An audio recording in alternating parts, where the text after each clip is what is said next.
Hello, my name is Megan. Welcome to a new video, Journal with me. This is not a how-to video, this is more of a chatty video to give you inspiration and show you how easy and fun it is to journal. I made some sticker sheets from my illustrations that I wanted to try journaling with. Here's the first one, coffee and tiles. Then there's the Italian food sticker sheet with lots of yummy Italian food. And Italy stickers with major Italian cities, and I also made a lemon sticker sheet, but I didn't use it to journal this time.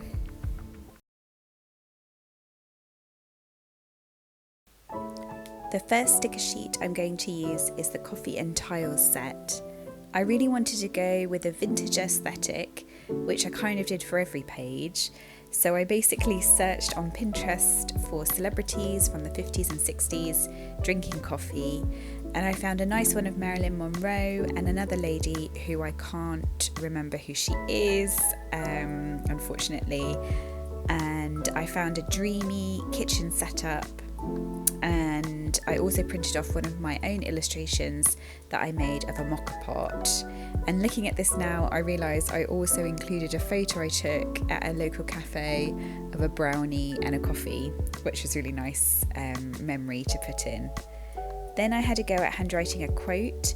I'm using the Tombow brush pen, which is my absolutely favourite pen for handwriting. The quote is, "Coffee is always a good idea," which should probably be my mantra.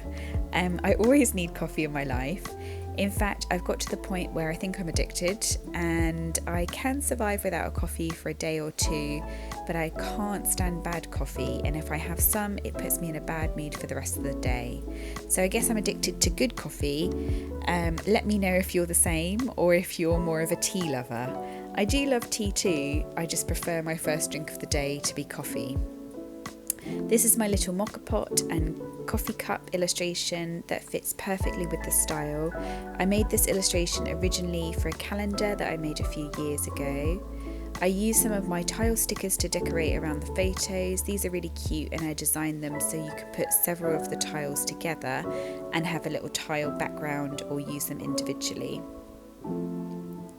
This is what I meant by putting the tile stickers together. There are 4 of them, and you style them together or separately, and they look nice either way.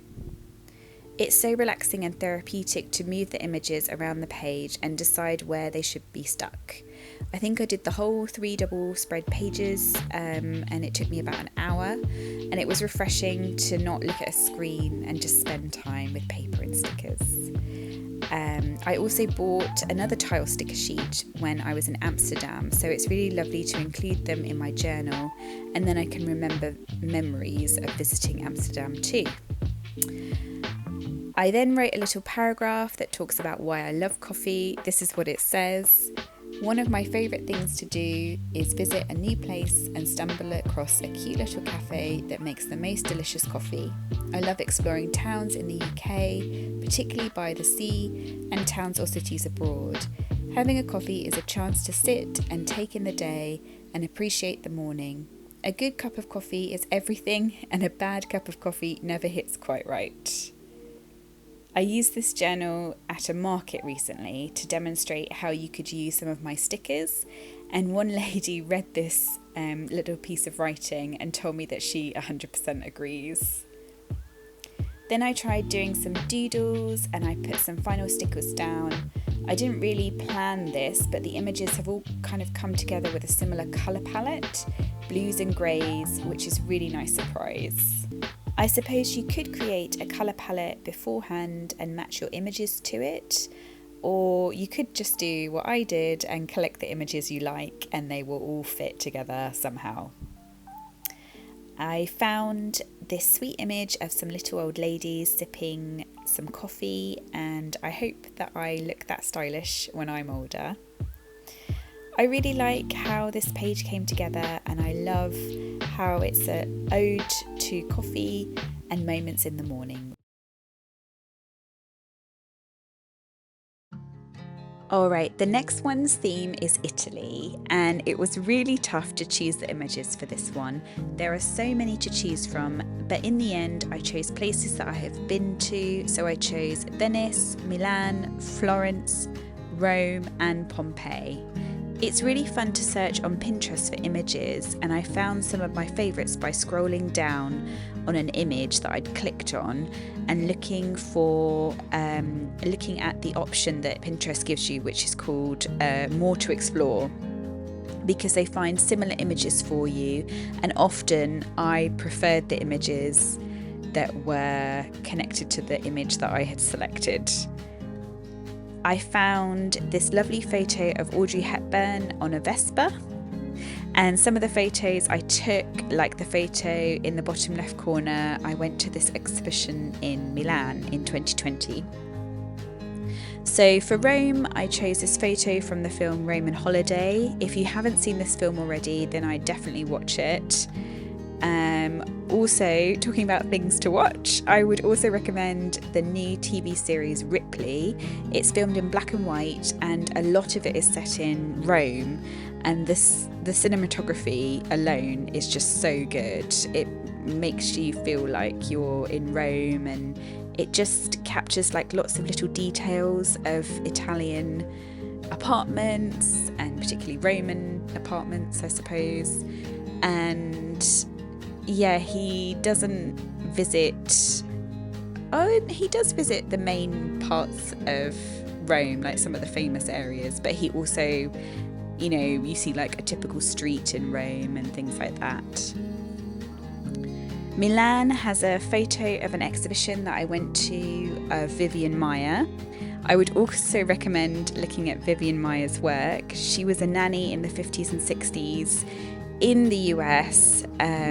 She kind of had a moment, I think in Italy at the time that I was living there.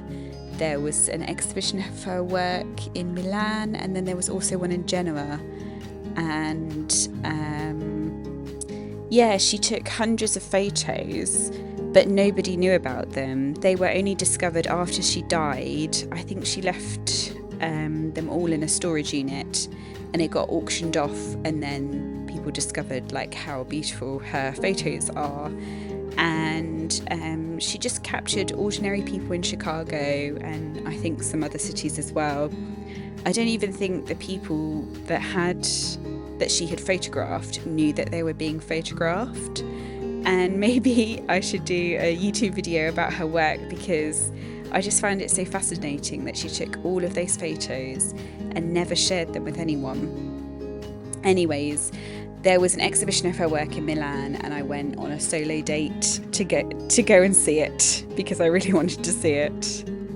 I visited Pompeii several years ago and became a little bit obsessed.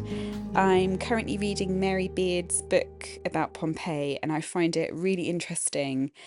I love it because we can see, graffiti has been discovered, and objects from ordinary people of Pompeii, not just the wealthy, which is often the only things that we have left of historical evidence. So I find that really amazing that there's evidence of just kind of everyday people, the work that they did, like they found bread in the bread oven still, and yeah, it's just really amazing. And then of course, visiting Pompeii, it's like going back in time.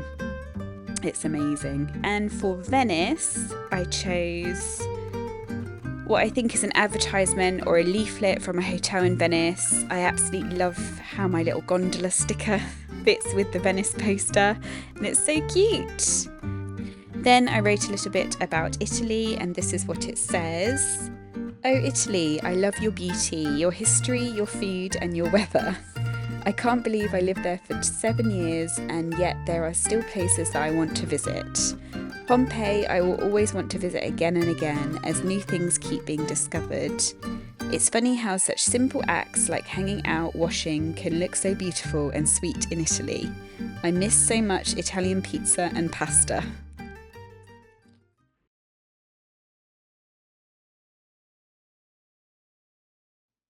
The last double page spread, it has to be Italian food.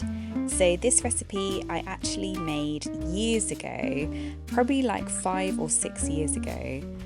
Oh wow, I actually wrote that I made it in 2014. It looks really cute and it took me a while to decide how to style it. This is what the recipe says. So it's tomato sauce. It says boil tomatoes in water for 1 minute until skin split. Peel and chop. Cook onions and garlic with oil until soft. Add tomatoes, sugar, wine and basil stems with salt and pepper. Simmer for 1 hour, stirring sometimes until sauce becomes thick. Blend for smooth sauce. Buon appetito. I vaguely remember actually trying this recipe when I lived in Italy, and I think maybe I didn't do this exact recipe because I remember I left the skins on the tomatoes or something, or maybe I got frustrated because all the seeds were still in the tomatoes. And when you get tomato sauce, there aren't any seeds, so I couldn't really figure out how you separated the seeds. But yeah, I'll have to do some research on that. It's always, when you're doing recipes, there's always something new to learn. So yeah, but I love that it's like some of my old work, and I've put it in my journal, and it's a nice little memory. I love the mixture of vintage, modern images, and of course I included a photo which you can't see right now, but there's a photo of Sophia Loren in her kitchen, which is just very Italian. This kitchen, by the way, that is you can see right now, just gorgeous. Like I would love to have a kitchen like that. It's just so nice. Yeah, oh, here's the photo of Sophia Loren in her kitchen, which, yeah, just is very Italian aesthetic. So yeah, so my sticker sheet has lots of Italian food on it. So it's got some olive oil, coffee mocha pot, some pasta, and then it's got some red wine, white wine, prosecco, a pizza that's shaped like a heart. And yeah, I also cut out the title Italian food and stuck it on my journal, which is quite fun about sticker sheets because you like the whole sheet is a massive sticker basically. So some of the illustrations that I made that I didn't cut out as stickers, you could do that, which I did for this spread. There were lots of like little basil leaves, so I cut those out, which was really cool. Oh yeah, here's this image of these women eating pasta, which I don't really understand if it was like a competition or something, but it's quite fun. Yeah, this is a recipe book that's like a modern recipe book called Pasta Grannies, and I really want to read this.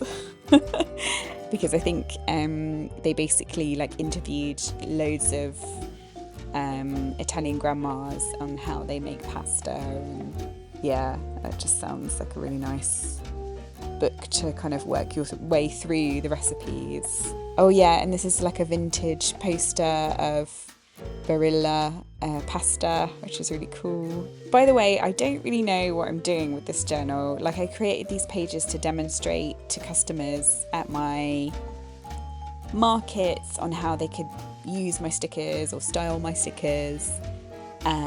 So maybe I'll just have to create more sticker sheets so I can fill up my journal. But yeah, it's been really fun to make this, and it's a nice memory then to like look back and remember lots of things. So you know when you buy a beautiful notebook and you're then too precious about it, and you don't want to use it, or you're like too scared to use it, and this is basically what happened to me with this journal. So I bought this, it's an Archer and Olive bullet journal, and I bought it about 3 years ago, and I never had the courage because it's so beautiful. I didn't want to like ruin it. But after I made these sticker sheets, I just decided, like, right, I'm just going to dive in and just have fun with choosing images and layouts. And yeah, I've really enjoyed it. It's been really fun, and I hope it's inspired you.